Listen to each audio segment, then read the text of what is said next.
네, 백운계 시사 1번지 2부 문을 열었습니다. 1번지에서 만난 사람, 오늘은 어떤 분을 만나는지 궁금하시죠? 새로운 정치 고민할 때 이분 생각 많이 합니다. 지난번 서울시장 선거 때 여러분들 많이 좀 보셨을 텐데요. 시대전환 조정훈 대표, 시대전환 대표 조정훈 의원 모셨습니다. 어서 오십시오. 네, 안녕하세요. 반갑습니다. 반갑습니다. 네, 불러주셔서 고맙습니다. 서울시장 선거 하셨을 때 그때 뵀던 기억이 나는데 맞습니다. 그때는 민주당 후보하고 단일화하셨죠? 그렇습니다. 박영선 후보하고 단일화를 해서 예. 아쉬웠습니다. 그때 아마 우리 조 대표님보다도 다른 분들이 더 많이 아쉬워했을 거예요. 저도 개인적으로 참 좋은 분인데, 근데 이번에 보니까 김동연 후보랑 같이 일하시는 것 같아요. 네, 맞습니다. 김동연 후보의 그 캠프에서 뭐 작지만 역할을 맡아서 예. 김동연 후보님하고 같이 대선을 준비하고 있습니다. 김동연 후보가 조정훈 대표를 도와줘야 되는 거 아니에요? 네, 뭐 서로 돕고 있는 것 같습니다. 왜 대선 안 나오셨어요? 고민을 많이 했었는데요. 예. 저는 항상 그렇게 생각합니다. 저보다 더 좋은 사람이 나오기 전까지 제가 한다. 이번 대선에는 김동연 후보께서 방금 항상 얘기하시는 기득권 양당 정치 세력 교체에 자기가 기수가 되겠다고 하셔서 정말 열심히 함께 해보자라고 의기투합했고요. 예. 그래서 지금 함께 나누고 있습니다. 또 제가 4월 달에 선거 나오고 이번에 또 나오면 뭐 출마 머신도 아니고 이번엔 좀 생각을 정리하면서 새로운 시대를 어떻게 더 준비할지 고민하고 있습니다. 예, 뭐 근데 구수 정도는 해야 그래도 뭐를. 그렇습니다. 근데 사실 지난번 서울시장 선거 출마하셨을 때 많은 사람들이 맨 처음에 사실 뭐지? 이런 분이 있었나? 죄송한 말씀입니다. 그래 분위기가 있었어요. 그랬다가 이거 뭐지? 하는 분들이 정말 많았어요. 이름 잘 모르는 국회의원이었는데 나와서 이렇게 내놓는 아이디어들을 보니까 너무나 신선하고 참신하고 현실적이면서 새롭고, 그리고 또 토론을 해보니까 너무 잘하고 국민들 정서에 쏙쏙 와닿고, 야 근데 저런 분 하다 보니까 그냥 선거 날이 돼버린 거예요. 그래서 또 볼 수 있었으면 좋겠다 했는데 저는 대선에 나오면은 저런 분이 참 필요하겠다 그런 생각을 하기는 했어요. 제가 빈말로 드리는 말씀은 아니고 정말 이런 새로운 변화가 지금 필요한 시점이지 않습니까? 김동연 후보는 개인적으로 인연이 있으세요? 예, 김동연 후보하고는 2000년대 초부터 약 한 20년 정도 길다면 길게 연이 있습니다. 이제 세계은행에서 이제 파견을 오셨고요. 저는 세계은행의 직원이었고, 오셔가지고 세계은행이 어떻게 돌아가는지 좀 낯설어 하실 때 저랑 만나서 예. 우리 일을 한번 같이 해보자라고 제안을 주셨고, 예. 덕분에 저는 이제 대한민국 정부가 어떻게 돌아가는지, 그때 이제 세계은행 오셨지만 그 정부 일을 굉장히 많이 하셨거든요. 그래서 예. 고생 많이 했었습니다. 그러셨군요. 네, 왜냐하면 그때 막 기획재정부 국장 달고 오셨는데 이제 오셔가지고 여러 가지 일을 하시고 싶어 하시는데 기재부에서 그 받던 서포트를 저 하나한테 요구하신 거죠. 그래서 제가 열심히 많이 배웠습니다. 가까이서 겪어본 김동연 후보 어떤 분이에요? 후보님은 독할 땐 매우 독하십니다. 예. 야무지고 집요하시고요. 예. 다만 그것을 하는 명분에 대해서는 자기 자신이 아니라 우리 사회와 국가에 대해서 도움이 되느냐라는 걸 항상 판단을 하십니다. 제가 이렇게 그 진행하면서 여러분들을 만나잖아요. 그리고 이제 밖에서도 듣고, 그런데 이낙연 후보하고 김동연 후보에 대해서 좋게 얘기하는 분들도 많고 또 안 좋게 얘기하는 분들이 있어요. 어떤 부분을 안 좋게 이야기하냐면 일을 너무 많이 시키고 괴롭힌다고. 네. 일을 많이 시키고 많이 시킨다를 부정할 수는 없습니다. 아, 예. 네. 아마 대한민국에서 일 가장 많이 하는 사람 줄 세우면 10등 안에 들어가실 것 같습니다. 그러시군요. 네, 다만 돈 버는 일이 아니고 음. 내가 유명해지기 위한 일이 아니고 우리 사회를 위한 일이다. 그러니까는 본인이 가장 많이 일하니까 같이 일하는 사람에게 너도 좀 같이 하자라고 할 수 있는 거죠. 뭐 본인은 맨날 쉬시고 노시고 유유자적 하시는데 당신들 왜 일 안 해 하시면 좀 불만이 있을 수 있잖아요. 네, 다만 정치에 오셔서 이제 정치라는 업이 일을 열심히 한다고 되는 업은 아니거든요. 정치는 사람을 얻고 사람의 마음을 얻고 국민의 마음을 얻고 또 큰 그림을 그려나가는 그런 면에서는 좀 여유가 좀 있어야 되고 예. 좀 허허하셔야 되는 이 허업에 오셨기 때문에 그런 면들을 좀 배워나가시는 것 같습니다. 지금. 김동연 부총리 잘 몰랐는데 우리 조정훈 대표님께서 돕기로 했다고 해서 김동연 부총리가 다시 보입니다. 새로운 물결이라고 하는 이름은 누가 지었습니까? 새로운 물결은 당에서 그 뭐라 그럴까요? 공모를 냈었습니다. 예, 어떤 당명이 좋을까?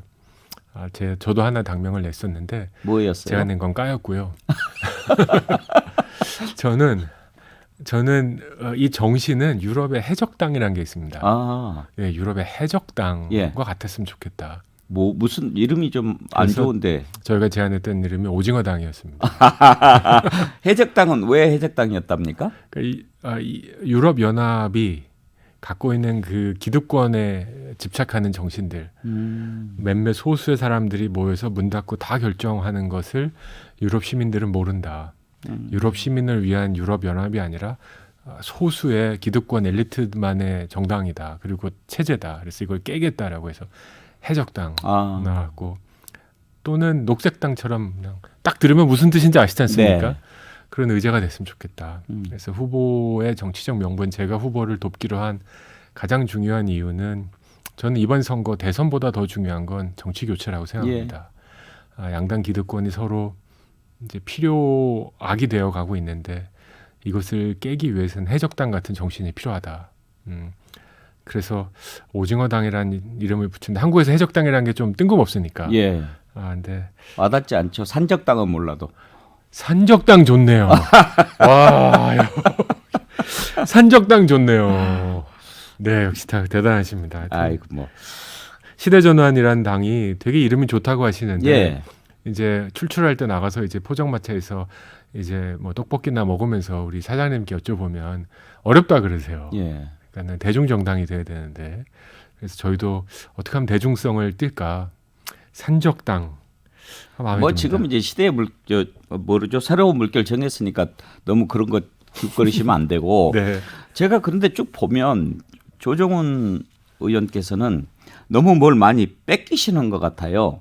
당 이름이 시대전환인데 지난번 서울시장 선거 때 누가 이거 갖다 썼잖아요. 맞습니다.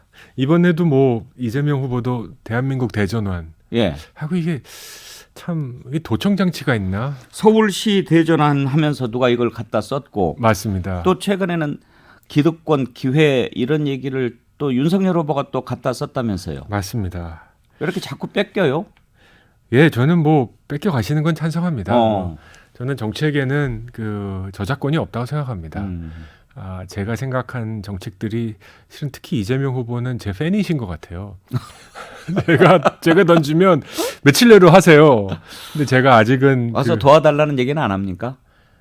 김동연 후보를 만나기 전에 많이 하셨죠. 예. 실은 제가 의원이 당선됐을 때 처음으로 저를 한번 보자고 하셔가지고 굉장히 많은 얘기를 나눈 적이 있었습니다. 제가 그럼 솔직하게 궁금하니까 하나 여쭤보겠습니다. 다 물어보십시오. 네. 지난번 서울시장 선거 때 민주당 후보하고 단일화 하셨지 않습니까? 그러면 조정훈 대표를 친민주당 인사 또 친민주당 당 이렇게 볼 겁니다, 사람들이. 그러면 이번에 이재명 후보가 이제 민주당 후보가 됐는데 그쪽으로 가서 도와주는 것이 상식적으로 맞는 것 같고, 그런데 김동연 후보가 예를 들어서 와서 도와달라고 했습니까? 아니면 새로운 정치를 위해서는 이렇게 해서는 안 되겠다, 그러면서 김동연 후보를 설득해서 우리 한번 새로 해봅시다라고 꼬드겼습니까? 어느 쪽입니까? 꼬드겼다. 뭐 저보다 14살 많으신 어르신에게 꼬드겼다라고 하실 수는 없지만 출마를 고민하시는 과정에서 저랑 많은 얘기를 나누신 건 사실입니다. 그리고 뭐 본인도 말씀하셨지만 총리 제안까지 민주당으로부터 받으셨지 않습니까? 예, 예. 네. 그럼에도 불구하고 그 양당에 가시지 않은 거는 저는 그 한 지점이 저와 결이 맞았다고 생각합니다. 근데 제가 이제 국회의원 되는 과정이 좀 특별했지 않습니까? 예. 근데 많은 분들이 당연히 이제 민주당으로 가서 정치를 한다고 생각했는데 예. 저는 그 과정에서 한 가지만 약속했었습니다.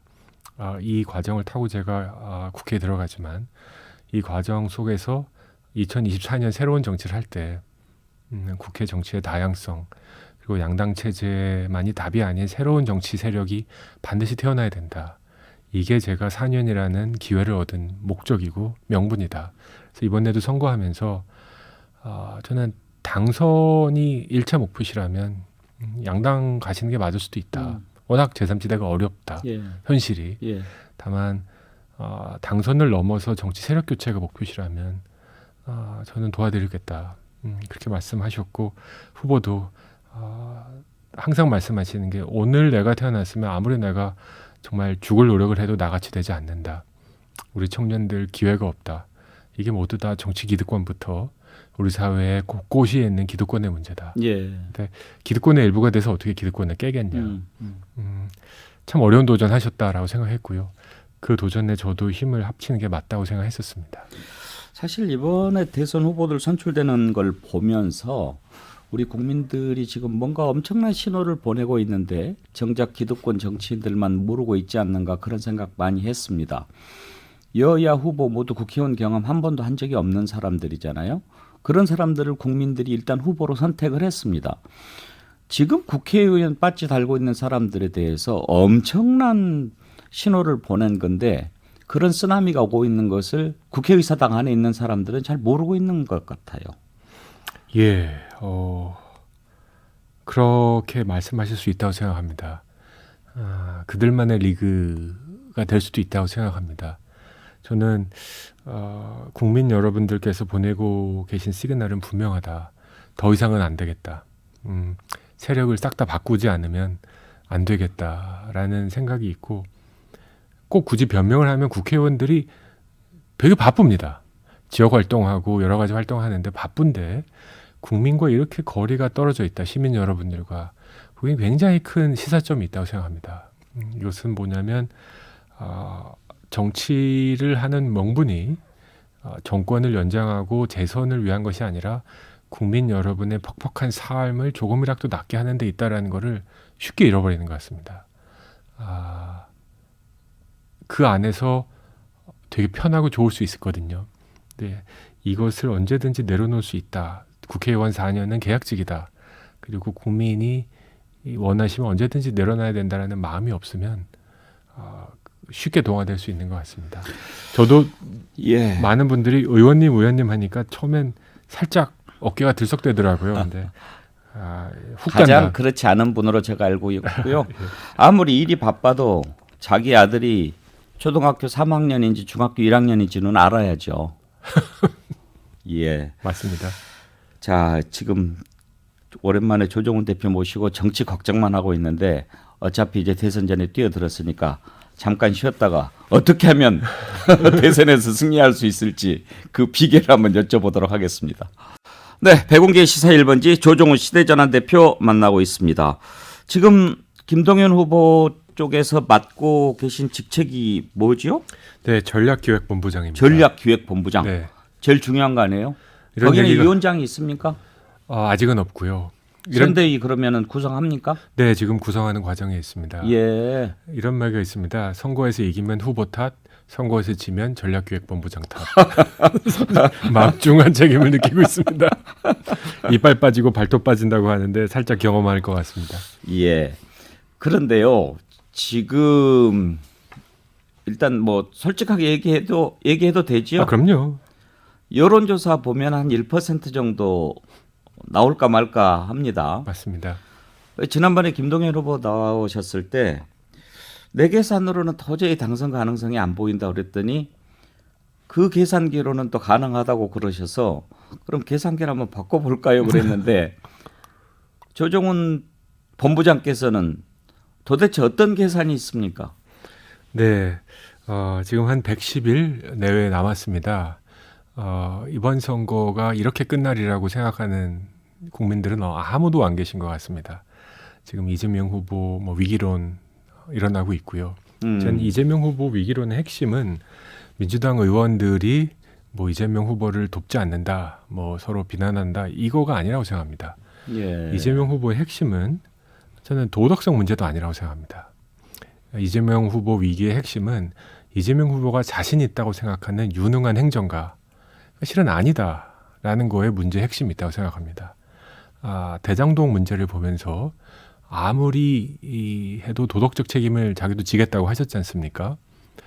국민들이 이제 의문을 갖기 시작하셨습니다. 도덕성 예전부터 기대도 안 했고, 근데 그래도 화끈한 행정가, 실력 있는 행정가는 아니었을까?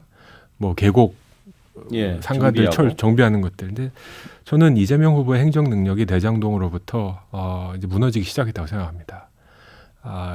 성남시장 일대 대장동 게이트를 만드셨으면 국가의 원수가 국가의 대표가 됐을 때는 대장동이 아니라 정말 특장동을 만드실 수도 있다. 행정 능력에 대한 불신 시작됐다고 생각하고요. 윤석열 후보도 마찬가지입니다. 공정의 상식, 공정인데 누구에게 공정했을까? 국민에게 공정한 것이 아니라 자기가 소속했던 검찰에 공정했다라는 생각. 그래서 과연 이분이 공정의 대표일까? 정말 이분만이 공정의 대표일까? 이 두 사람의 지지율은 개인의 지지율이 아니라 소속하고 있는 정당의 지지율과 일치한다고 생각합니다. 그래서 국민 여러분들이 이게 아니다라고 판단했을 때는 우리 국민 여러분 냉정하시고 현명하십니다. 반드시 새로운 사람을 소위 링 위에 올릴 것이다. 근데 여러 가지 지금 새 대안들이 있는데 심상정 후보, 안철수 후보, 김동연 후보 있지 않습니까? 이 중에 소위 신상품은 김동연밖에 없습니다. 심상정 후보 3수, 4수, 안철수 후보님도 마찬가지시죠. 시작할 때 10년, 15년, 20년 정치하셨는데 우리 국민들이 충분히 한 정치인에게 줄 시간 길고도 남았다라고 생각합니다. 이번엔 김동연 후보에 대한 고민을 하실 거라고 생각하고 앞으로 후보가 던지는 공약들 1호 공약 이제 공무원 개혁이었거든요. 한마디로 얘기하면 잘리는 공무원입니다. 그랬더니 그날 오후에 공무원 노조에서 격하게 반대 성명을 냈습니다. 저는 공무원 개혁 같은 기득권을 깨는 제안은 기득권이 아닌 사람만 할 수 있거든요. 민주노총을 감싸는 정의당이 이걸 할 수 있겠습니까? 한국노총과 함께 가야 되는 민주당이 이걸 할 수 있겠습니까? 저는 공무원 개혁, 정규직 노조 개혁, 저는 교원도 개혁해야 된다 생각합니다. 교사도 이제는 잘릴 수 있어야 된다 생각합니다. 이런 부동산 개혁은 말할 것도 없죠. 그래서 이런 과감하고 혁신적인 개혁안들을 던지고 그리고 이제 정당을 만들어 나가면서 조직화를 하고 계시거든요. 지방선거에 관심 있는 분들이 한 분, 두 분씩 오고 계십니다. 이런 분들을 할 때 임계점은 한 번은 올 것이다. 그때 이 임계점을 충분히 활용할 수 있는 내부적인 준비가 되어 있으면 국민 여러분들이 차라리 이분에게 한번 기회를 줘보자라는 가능성은 충분히 있다고 생각합니다.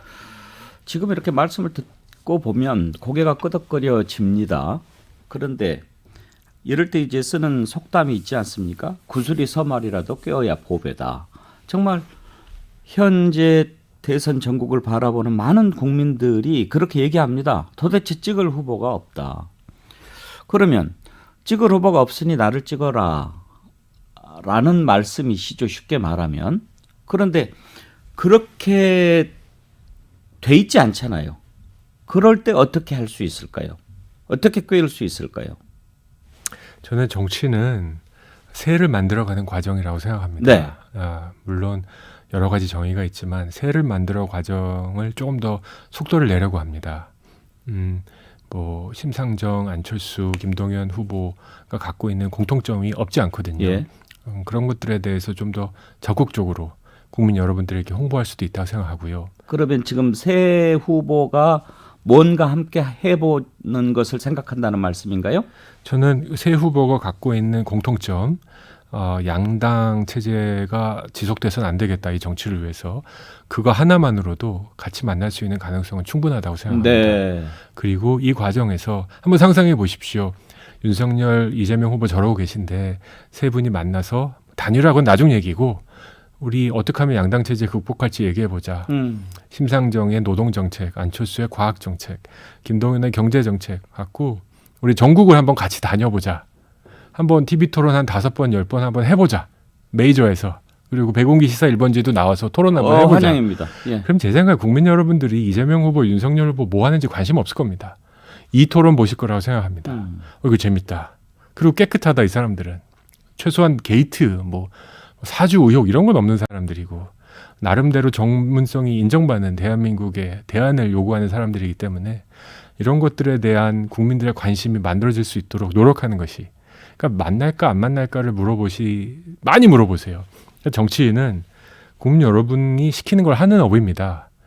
내가 국민 여러분들을 이끌겠다라는 업이기도 하지만 민주주의 국가에서 국민 여러분들이 이거 해라 그러면 할 수밖에 없는 게 정치인의 역할이고 업입니다.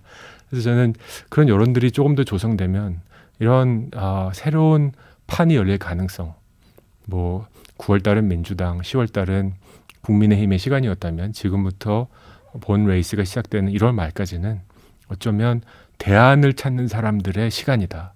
그리고 현실적으로는 이 세 분이 어떻게든지 한번 국민 여러분들의 호응에 맞춰서 뭐 단일한 진짜 맨 마지막에 논의하고 안 해도 된다고 생각합니다. 어떻게 하면 우리 정치가 다양성이 있고 정말 제대로 된 후보 하나 국민 여러분들께 선사할 수 있을까? 한번 힘을 합쳐보자.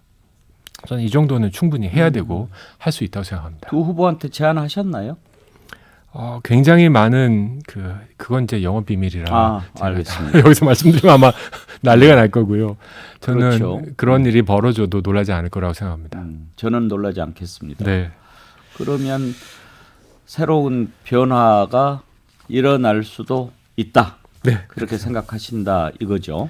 이렇게 선거가 끝나면 저 같아도 그냥 놀러 갈 것 같은데요. 이 두 후보를 찍느니 정말 박근혜 대통령 때문에 막 단지 국민들이 좀 생겼지 않습니까? 정치가 할 수 있는 국민들의 우리 대한민국 정치가 국민들에게 할 수 있는 최대한의 서비스가 이 두 후보를만 올리는 거다라고 하면 좀 부끄럽다고 생각합니다. 여쭤보고 싶은 게 많은데 시간이 다 갔어요. 원래 조 대표님하고 이야기하면 시계를 잘 봐야 되는데 제가 빨려 들어가가지고 다음에 또 정책 얘기도 한번 좀 하고 그렇게 해야 할 테니까 나와주시고요. 한 가지 짧게 그것만 한번 여쭤볼게요. 아까 우리 국민들이 왜 국회의원 한 번도 하지 않은 사람들을 여야의 후보로 뽑았을까 이렇게 생각했잖아요. 왜 이렇게 문제가 많은데도 뽑았을까요? 두 가지 문제라고 생각합니다. 첫 번째는 시간이 없으니까 짧게. 게임의 룰의 문제입니다. 소선구제 1등만 특정 지역구는 빗자루를 다 공천해도 됐을 겁니다. 소선구제 때문입니다. 두 번째는 정치라는 업이 굉장히 고비용 업이 됐습니다. 우리 청년들에게 인기 없습니다. 새로운 사람들, 정말 우리 사회를 이끌어야 되는 좋은 분들이 정치에 올 생각을 이제는 안 합니다. 따라서 악화가 양화를 구축하고 있습니다. 정치의 가성비가 떨어지고 정치에 진입하는 문이 높고 또 정치를 한다고 해서 칭찬받는 게 아니라 욕만 되게 먹는 이 상황에선 정치가 국민 여러분들에게 시원하고 도움이 되는 업이 되기는 어려운 상황입니다. 오늘 인터뷰 즐거웠지만 무거웠습니다. 죄송합니다. 또 뵙고 싶습니다. 네, 또 불러주십시오. 고맙습니다. 조정훈 시대전환 대표 만나봤습니다. 백운계 시사 1번지 오늘은 여기서 마치죠. 내일 오전 11시에 뵙겠습니다.